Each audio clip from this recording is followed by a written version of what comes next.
Et de plus,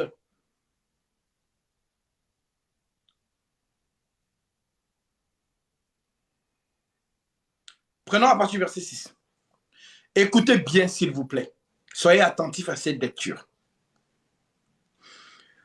Romains 9, verset 6.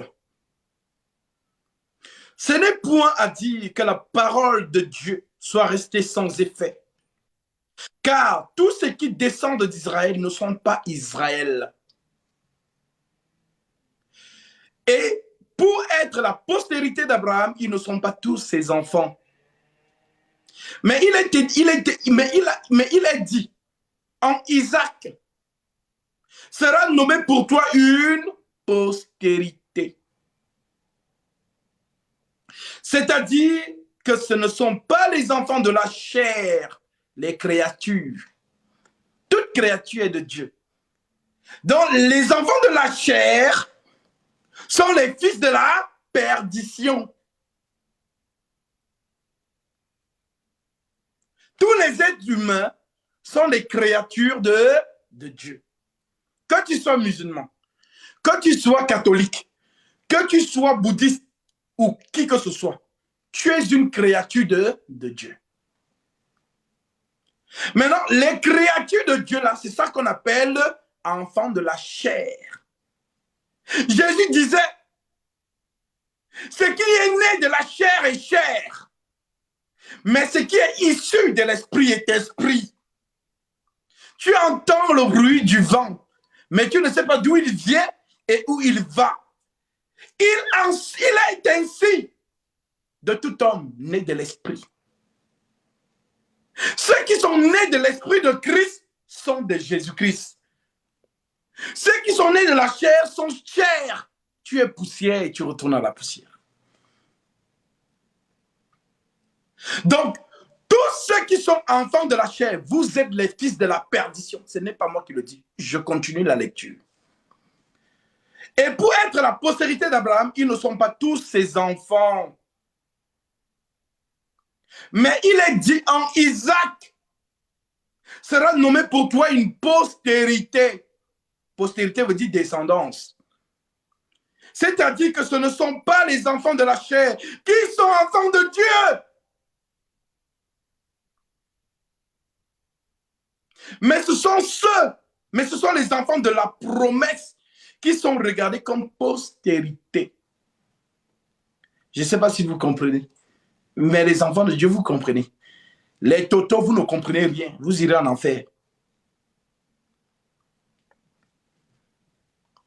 Mais que ce sont les enfants de la promesse qui sont regardés comme postérité. Voici en effet la parole de la promesse.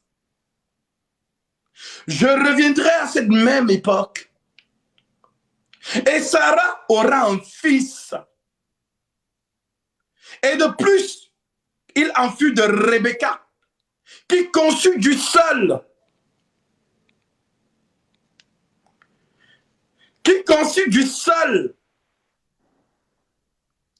Isaac, notre père.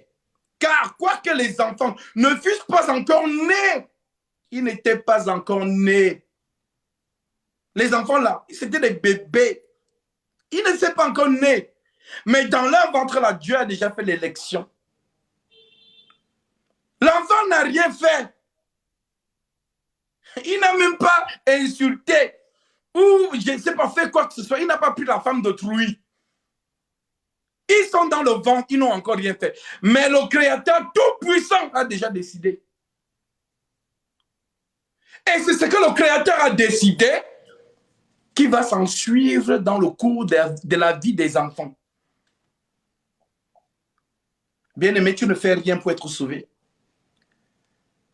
Ce n'est pas toi qui as fait que Dieu t'a choisi, non. Il t'a élu.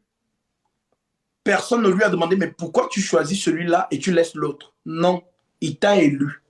Quand on parle d'élu, c'est l'élection. Mais qui fait l'élection? C'est Dieu lui-même. Lui-même, il fait l'élection et lui-même, il vote.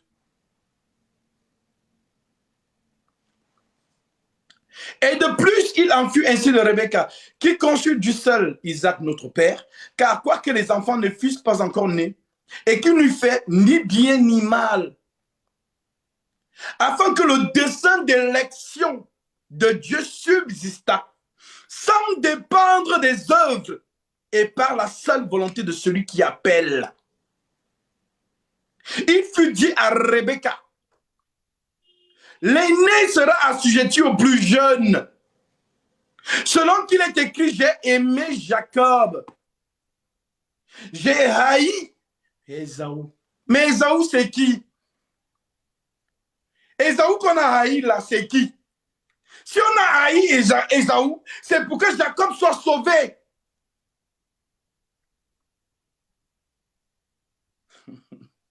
Si Ésaü a été rejeté, c'est pour que toi, Jacob, tu sois sauvé. Ésaü, c'est le fils préféré de son père. Ésaü, c'est le fils préféré d'Isaac. Mon fils, va me chercher un gibier et prépare-le-moi comme j'aime, afin que je mange et que je te bénisse.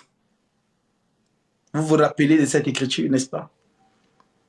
Maintenant, voici le sens spirituel de cette écriture. Le gibier qu'allait chercher Ésaü, le gibier là, c'est l'agneau. Ésaü s'est préparé lui-même pour se donner en sacrifice au Seigneur, afin que Jacob, le menteur, que Dieu n'appréciait pas, hérite du salut. Ésaü, c'est qui? Dieu a tant aimé le monde qu'il a donné son Fils unique, afin que quiconque croit en lui ne périsse point, mais qu'il hérite la vie éternelle. Ésaü, c'est Jésus-Christ que Dieu a rejeté. Haïr veut dire qu'il l'a livré pour nous. Voilà le mouvement prophétique. Donc, cela n'a pas dépendu des œuvres. Quand tu regardes la vie de Jacob, menteur, avec sa mère, ils se sont même dissimulés. Ah non, va, j'ai entendu, parce qu'on dit les murs ont des oreilles. Quand on dit les murs ont des oreilles, toi tu vois les murs de ta maison, n'est-ce pas? Non. Les murs, quand on dit les murs ont des oreilles, c'est on te parle d'une femme. C'est la femme qui écoute toujours dans les oreilles. Tu penses qu'elle est en train de cuisiner, mais ne t'inquiète pas. Toutes les conversations que tu as au téléphone, son oreille est chez toi. Elle n'est pas, donc, même si tu entends l'huile qui fait sa concentration là, c'est toi. Tu es au salon là, tu parles au téléphone. Dès que ton téléphone fait cling cling, l'oreille est attentive. Elle est même capable de venir, de laisser le poisson qui est en train de frire dans la poêle se brûler pour venir écouter. Voilà, elles sont comme ça. Elles font toujours mine de rien, comme si non, elles ne vous gèrent même pas. Mais ne vous inquiétez pas. Tout leur esprit là est sur vous. Reste un peu comme ça, sans rien dire à la maison. Ta femme va venir te poser la question. Pourquoi tu es calme? Parce qu'elle veut juste savoir ce qui se passe dans ta tête. Elle veut juste savoir qu'est-ce qu'il est en train de penser. Pourquoi il est calme? Il ne doit pas être calme. Il est en train de tramer quelque chose. Je dois savoir ce que c'est. Voilà l'esprit des femmes. Voilà l'esprit des femmes. Elles sont comme ça. Je vous ai dit, moi, quand je parle de la femme, je parle toujours avec l'esprit de connaissance.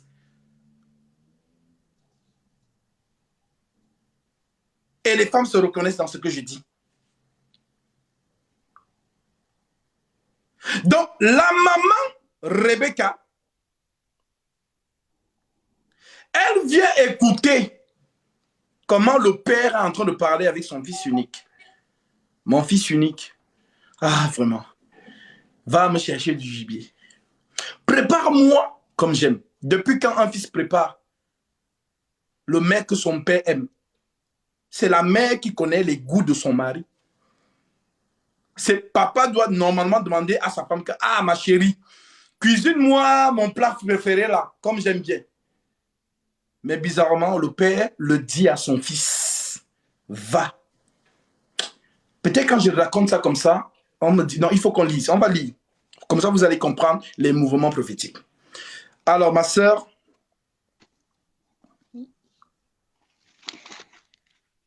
nous sommes dans Genèse,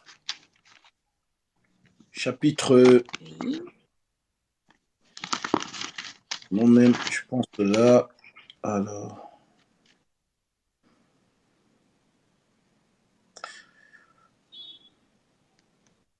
Prends à partir du verset 1. Genèse 27. Écoutez bien la lecture. Parce que c'est que Paul... Parce que Paul, je vous avais toujours dit, Paul, c'est quelqu'un qui avait l'enseignement prophétique. L'enseignement prophétique, c'est un don. Pierre n'a pas parlé comme un prophète. Celui qui a parlé, qui a exercé le ministère prophétique, c'est l'apôtre Paul. Parce qu'il y a à avoir le don de prophétie et avoir le ministère prophétique qui sont deux choses différentes. Ah, vraiment. Pourquoi la connexion dérange? Est-ce que vous m'entendez bien? Ouais, c'est un petit peu bugué, mais ça va. T'entends. Nous t'écoutons alors. Genèse 27, verset 1. Ouais. Écoutons ce que Paul va comprendre de son mouvement prophétique et pourquoi il va nous écrire ça dans Romains 9. Il va dépiécer ça en nous faisant comprendre la pensée de Genèse 27.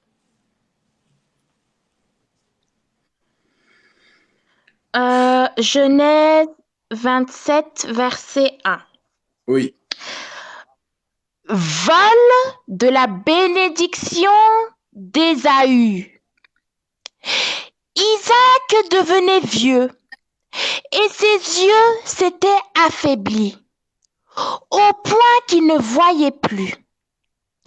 Alors il appela son fils aîné, Ésaü, et lui dit, « Mon fils. » Il lui répondit, « Me voici. » Isaac dit, « Je suis maintenant âgé et je ne connais pas le jour de ma mort.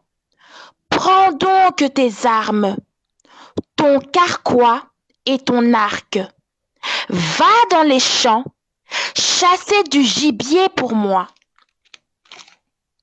Prépare-moi un plat comme je les aime et apporte-le-moi à manger afin que je te bénisse avant de mourir. » Rebecca entendit ce que Isaac disait à son fils Ésaü. Ésaü s'en alla dans les champs pour chasser du gibier et le rapporter. Quant à Rebecca, elle dit à son fils Jacob, « J'ai entendu ton père dire à ton frère Ésaü, apporte-moi du gibier et prépare-moi un plat que je mangerai. Je te bénirai alors devant l'Éternel avant ma mort. Maintenant, mon fils, écoute-moi et fais ce que je t'ordonne. Va me prendre 2 bons chevreaux dans le troupeau.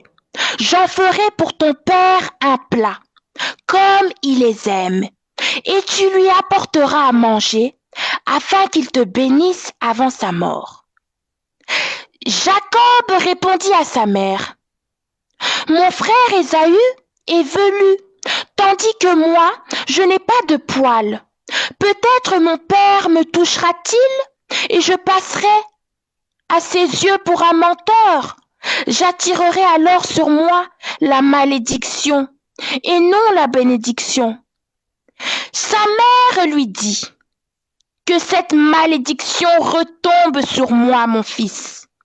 Écoute-moi seulement et va prendre les chevreaux. » Jacob alla les prendre et les apporta à sa mère, qui prépara un plat comme son père les aimait. Ensuite, Rebecca prit les vêtements de son fils aîné Ésaü, les plus beaux qui se trouvaient à la maison, et elle les fit mettre à son fils cadet Jacob. Elle couvrit ses mains et la partie lisse de son cou de la peau des chevreaux. Puis, elle plaça dans la main de son fils Jacob le plat et le pain qu'elle avait préparé. Il vit vers son père et dit, « Mon père !» Isaac dit, « Me voici. Lequel de mes fils es-tu » Jacob répondit à son père, « Je suis ton fils aîné, Ésaü. Je me suis conformé à tes instructions. Lève-toi donc, installe-toi et mange de mon gibier, afin de me bénir. » Isaac dit à son fils, « Comment cela? Tu en as vite trouvé, mon fils. » Jacob répondit, « C'est que l'Éternel, ton Dieu, l'a fait venir devant moi. » Isaac dit à Jacob, « Approche-toi donc, que je te touche, mon fils, pour savoir si tu es mon fils Ésaü ou non. » Jacob s'approcha de son père Isaac, qui le toucha et dit, « La voix est celle de Jacob, mais les mains sont celles d'Ésaü. » Il ne le reconnut pas, parce que ses mains étaient velues, comme celles de son frère Ésaü, et il le bénit. Il dit, « Est-ce bien toi, mon fils Ésaü ?» Jacob répondit, « C'est moi. » Isaac dit, « Sers-moi, et que je mange de ton gibier, mon fils, afin de te bénir. » Jacob le servit, et il mangea. Il lui apporta aussi du vin, et il but. Puis son père Isaac lui dit, « Approche-toi donc, et embrasse-moi, mon fils. » Jacob s'approcha et l'embrassa. Isaac sentit l'odeur de ses vêtements. Il le bénit alors en disant, « L'odeur de mon fils est pareille à celle d'un champ que l'Éternel a béni. Que Dieu te donne de la rosée du ciel et des richesses de la terre, du blé et du vin en abondance. Que des peuples te soient asservis et que des nations se prosternent devant toi. Sois le maître de tes frères et que les fils de ta mère se prosternent devant toi. Maudit soit tous ceux qui te maudiront et béni soit tous ceux qui te béniront. » Isaac avait fini de bénir Jacob, et celui-ci avait à peine quitté son père Isaac, lorsque son frère Ésaü revit de la chasse. Amen. Il prépara, Amen. On va d'abord se concentrer ici. Donc, vous avez donc vu le résumé que nous fait l'apôtre Paul dans Romains 9. Paul vous raconte cette scène. Maintenant, cette scène, pour ceux qui ont l'habitude de m'écouter, maintenant, vous savez maintenant ce qu'on appelle le mouvement prophétique. Donc, ici, c'est Dieu qui met les gens en scène pour vous faire comprendre une pensée. Maintenant, la pensée, c'est laquelle? La pensée, c'est que le Dieu Tout-Puissant, c'est qui? C'est Isaac. Nous allons y arriver. Maintenant, Isaac, il a un fils qu'il aime. Maintenant, il veut bénir ce dernier avant de mourir. Il envoie le vite chercher le gibier. Maintenant, le gibier là, c'est quel gibier? C'est l'agneau. Maintenant, la mère a écouté. La mère a dit à son fils Jacob, va prendre 2 chevreuils. Maintenant, lorsque vous partez lire Exode chapitre 12, qu'est-ce qu'ils ont mangé le jour où ils sont sortis de l'Égypte? Soit l'agneau, soit le chevreuil. Maintenant, le chevreuil représente quoi? Représente l'agneau.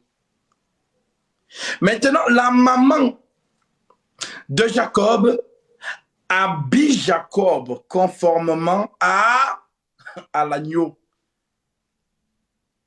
Parce que c'est l'agneau qui a toutes les bénédictions. Tu ne peux pas être béni en dehors de l'agneau. Tu dois être béni dans l'agneau. Maintenant, on prend la peau de l'agneau. On revêtit Jacob. Vous voyez maintenant le mouvement du jardin d'Éden. Les- Adam et Ève pêchent. Dieu les revêtit, les enlève des feuilles de figuier et il les revêtit de l'animal de peau. Maintenant, lorsque Jacob se présente devant son père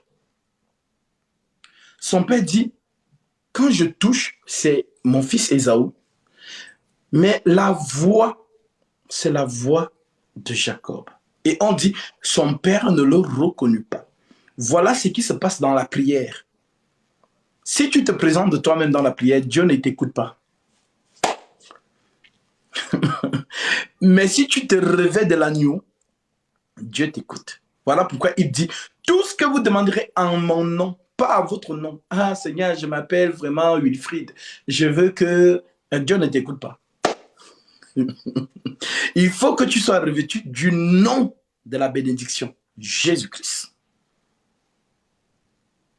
Voilà pourquoi il a dit, tout ce que vous demanderez en mon nom, croyez que vous l'avez reçu, vous le verrez, ça s'accomplit. Parce que le Père, lui, n'exauce qu'Ésaü. Non, il ne connaît pas Jacob. Son fils préféré, c'est Ésaü, son fils aîné. Si tu veux être béni, entre dans la peau d'Ésaü. Porte ses habits. Si tu n'as pas ses habits, le Père ne t'écoute même pas.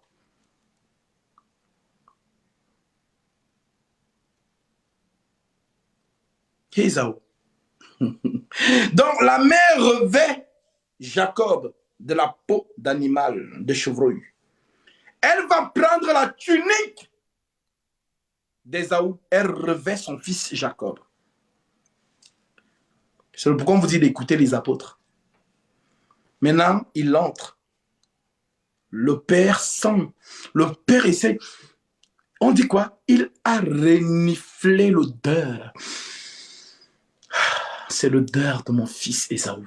Et il a lâché la bénédiction. C'est ce qui s'est passé avec Noé.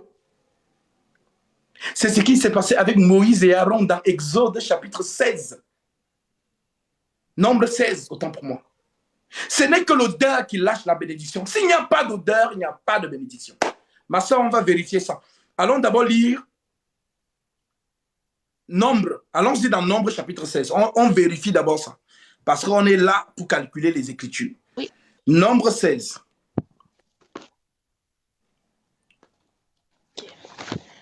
Nombre 16. Nous prenons à partir du verset...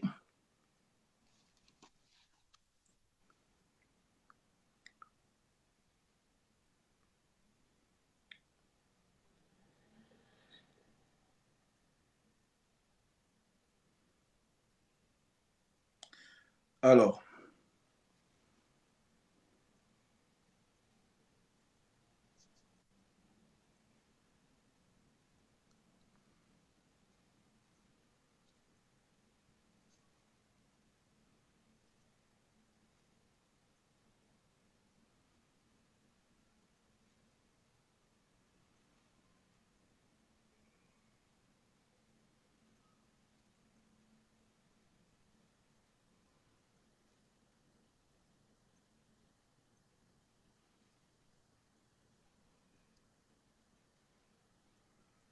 Voilà, prends à partir du verset 44.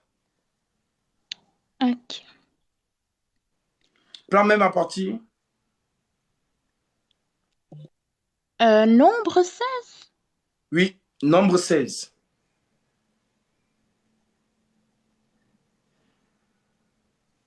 Prends à partir du Parce verset que je 42 en vois dans descendant. nombre... Nombre 16 à partir du verset 42. Parce que moi, ça s'arrête jusque 35. Je vais voir dans l'autre, mais... Nombre 16 à partir du verset 42.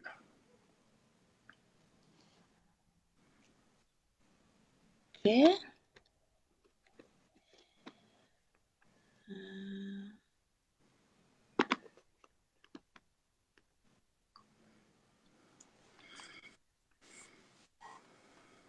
Nombre 16.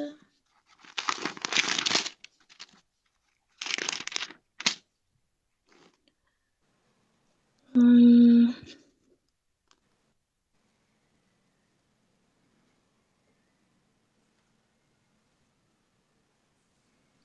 Mais dans mes deux Bibles, ça s'arrête jusque 34 Gatsby. Nombre 16. Il faut que Oui. tu cherches à te procurer une Bible, soit la Bible de Jérusalem. Voilà. Parce que ça, alors, je vais lire. Si tu n'as pas, je vais lire. Nombre 16, 42. Ceux qui sont sur Nombre 16, 42, écoutez bien. Comme l'assemblée se formait contre Moïse et Aaron, et comme ils tournaient les regards vers les tentes d'assignation, voici la nuée les couvrit, et la gloire de l'Éternel apparut. Moïse et Aaron arrivèrent devant la tente d'assignation, et l'Éternel parla à Moïse et dit, retirez-vous du milieu de cette assemblée, et je les consumerai en un instant. Ils tombèrent sur leur visage, et Moïse dit à Aaron, prends le brésier, mets-y du feu de dessus l'autel, pose-y du parfum. Va promptement vers l'assemblée et fais pour eux l'expiation. Car la colère de l'Éternel a éclaté. La plaie a commencé. Aaron prit le brésier, comme Moïse avait dit, et courut au milieu de l'assemblée. Et voici la plaie avait commencé parmi le peuple.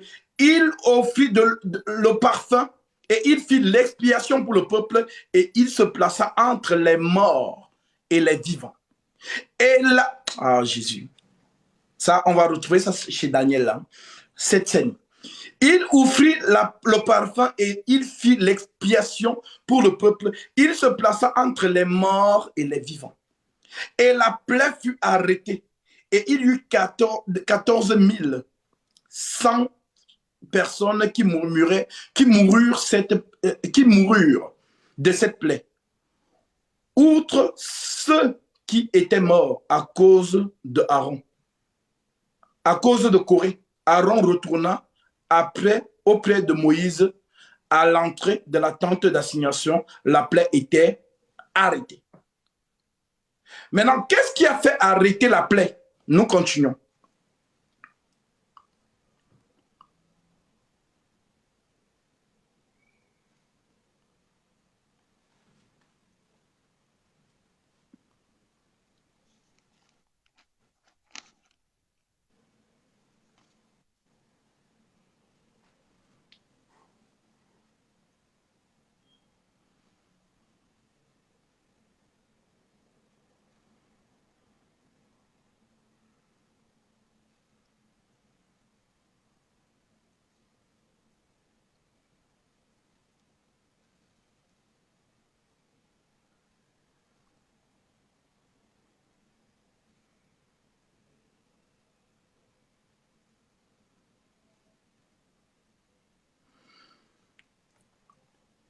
Ici, nous voyons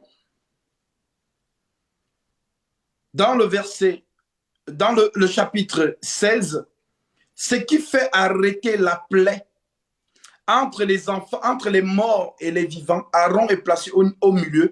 Qu'est-ce qui fait arrêter la plaie?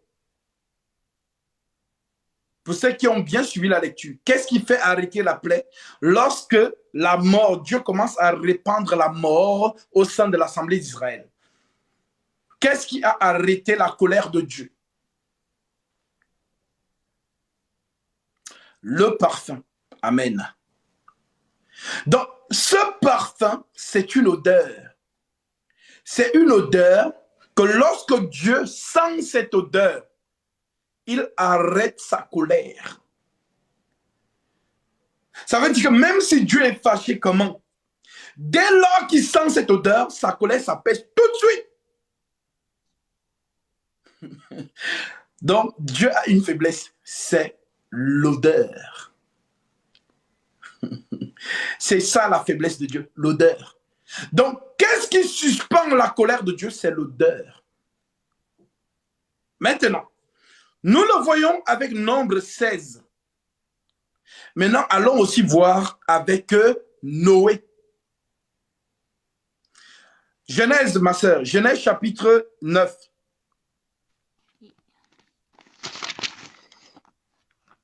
Mhm. Alors,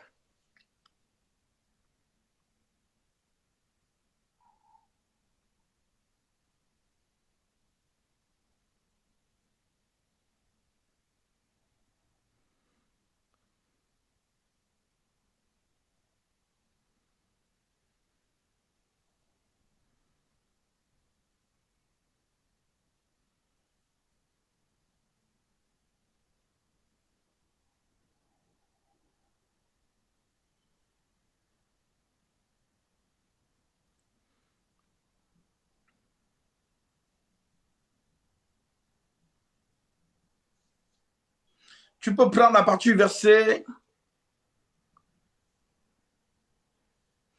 Prends à partir du verset 15 jusqu'au verset 21. D'accord.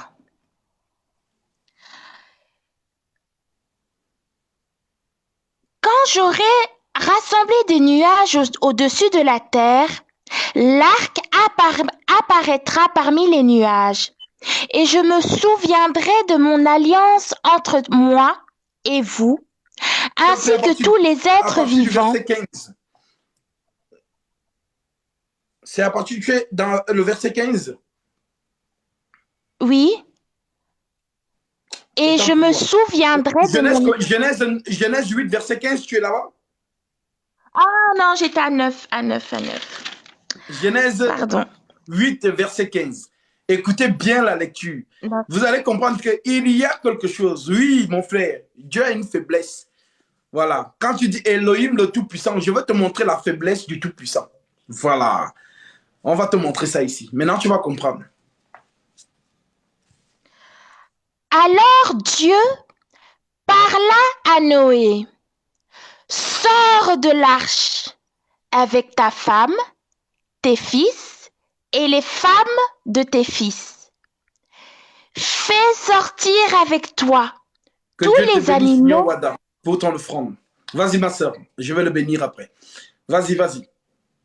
Fais sortir avec toi tous les animaux de toute espèce qui sont avec toi, tant les oiseaux que le bétail, et tous les reptiles Voilà.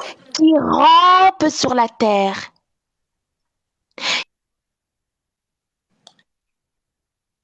Alors, j'ai eu un bug, s'il vous plaît. Renvoie ta demande, ma soeur, j'ai eu un bug. J'ai eu un appel. Et à chaque fois, je vous ai dit, appelez-moi après le live, pas pendant. Après la vue, appelez-moi après. Voilà. Donc, dans ceux qui ont des questions, patientez. Nous arrivons à la fin, vous allez poser vos questions. Voilà. Continue, ma soeur. Voilà, reprends le verset 15, s'il te plaît. Désolé. Que le Seigneur te bénisse, Junior Wada. C'est le nom que j'ai vu sur le franc PayPal qui vient de passer défiler sur l'écran. Que Dieu te bénisse. Voilà, que la farine ne manque jamais dans ta maison et que l'huile ne manque jamais dans ta maison. Fais de l'Éternel tes délices et il te donnera ce que ton cœur désire. Que Dieu te bénisse abondamment. Vas-y, ma soeur. Alors Dieu parla à Noé. Sors de l'arche avec ta femme, tes fils et les femmes de tes fils. Fais sortir avec toi tous les animaux de toute espèce qui sont avec toi, tant les oiseaux que le bétail, et tous les reptiles qui rampent sur la terre, qu'ils pullulent sur la terre, qu'ils se reproduisent et deviennent nombreux sur la terre. Noé sortit avec ses fils, sa femme et les femmes de ses fils. Tous les animaux, tous les reptiles, tous les oiseaux et tout ce qui se déplace sur la terre sortirent de l'arche en fonction de leur espèce. Noé construisit un autel en l'honneur de l'Éternel. Il prit de toutes les bêtes pures et de tous les oiseaux purs et offrit des holocaustes sur l'autel. L'Éternel perçut une odeur agréable et Amen. se dit en lui-même, je ne maudirai plus la terre Continue, continue. à cause de l'homme. Je ne maudirai plus la terre à cause de l'homme, car l'orientation du cœur de l'homme est mauvaise dès sa jeunesse. Et je ne frapperai plus tous les êtres vivants, comme je l'ai fait. Tant que la terre subsistera, les semailles et la moisson, le froid et la chaleur, l'été et l'hiver, le jour et la nuit ne cesseront pas. Ah! D'un seul coup, Dieu devient gentil. Qu'est-ce qui s'est passé? Mais Dieu, tu viens de détruire la terre avec le déluge. Tu étais fâché. Voilà, tu étais fâché, tu as détruit tout le monde. Tout le monde. Tu as sauvé 8 personnes seulement. Mais dès que tu sens l'odeur, subitement, tu deviens gentil. Ah, reprends cette écriture, parce qu'il faut qu'ils comprennent qu'il y a une odeur qui change la colère de Dieu. Donc, si vous voulez arrêter sa colère là, faites-lui sentir l'odeur là. Il va s'arrêter tout de suite. Donc, reprends le verset 21, s'il te plaît, ma sœur. Oui. L'Éternel perçut une odeur agréable et se dit en lui-même, je ne maudirai plus la terre à cause de l'homme, car l'orientation du cœur de l'homme est mauvaise dès sa jeunesse, et je ne frapperai plus tous les êtres vivants comme je l'ai fait. Tant que la terre subsistera, les semailles et la moisson, le froid et la chaleur, l'été et l'hiver, le jour et la nuit ne cesseront pas. Amen. Donc, Noé. Qui est ce Noé là? Lui, il m'intéresse. Le Noé là. Qui a révélé à Noé le secret de Dieu? Parce que lorsque tu connais le secret de Dieu là, il n'aime pas qu'on connaisse ce secret. Quand tu connais le secret là, tu connais Dieu. Donc Noé sort de l'arche. Qui a dit à Noé de sacrifier les animaux? Personne. Noé sort de l'arche. Premier réflexe, bâtir l'autel. Deuxième réflexe, poser les animaux purs sur l'autel. Incendier l'holocauste. L'odeur est montée. C'était quoi, le barbecue? Dieu a reniflé. Ah, cette odeur. Je promets, à partir d'aujourd'hui, je ne veux plus tuer les hommes. Même si l'homme fait quoi, je ne veux plus jamais faire descendre le déluge. Pourquoi Dieu? Qu'est-ce qui s'est passé? Pourquoi tu as changé la vie? À cause de l'odeur. On va comprendre c'est quoi cette odeur. Maintenant, prends-nous la suite. Nombre, Genèse 9, verset 12. Verset 12. Ah, l'odeur là. Ah Dieu, ta faiblesse, on sait maintenant, ta faiblesse c'est l'odeur. Voilà. On sait maintenant, on connaît ton secret. Voilà. Quand tu connais le secret d'un homme, c'est fini. Hein? Voilà, tu connais son secret, maintenant tu le tiens. Voilà. Dieu dit, voici le signe de l'alliance que j'établis entre moi et vous, ainsi que tous les êtres vivants qui sont avec vous pour toutes les générations. J'ai placé mon arc parmi les nuages, et il servira de signe de l'alliance conclue entre moi et la terre. Quand j'aurai rassemblé des nuages au-dessus de la terre, l'arc apparaîtra parmi les nuages, donc l'arc-en-ciel. Et je me souviendrai de mon alliance entre moi et vous, ainsi que tous les êtres vivants de toute espèce. L'eau ne se transformera plus en déluge pour détruire toute créature. L'arc sera parmi les nuages et je le regarderai pour me souvenir de l'alliance éternelle entre Dieu et tous les êtres vivants de toute espèce qui se trouve sur la terre. Amen. Dieu, Amen. Donc, Dieu maintenant, il met l'arc au-dessus des nuages. Maintenant, l'arc, dès que Dieu se fâche un peu, l'arc sort et dit, Dieu dit, d'accord, c'est bon, je me souviens. Donc, l'arc là est éternel. Jamais plus il ne peut faire des chants de déluge. Maintenant, l'arche là, c'est quoi? C'est l'odeur. L'arc-en-ciel sur les nuages. Donc, lorsque Dieu voit tout ce qui se fait sur la terre, ah, vraiment, non, je vais tous finir avec eux. Regarde ce qui se passe à Paris là-bas. Ah, Abidjan. Ah, vraiment, regarde. Même la fille de 16 ans couche avec son tonton. Ah, non, je veux détruire toute la terre. L'arche apparaît. Dieu dit, ah, c'est vrai, c'est vrai, c'est vrai, c'est vrai. C'est vrai. Donc, l'arche suspend la colère de Dieu. Alors, on va voir ça. On va lire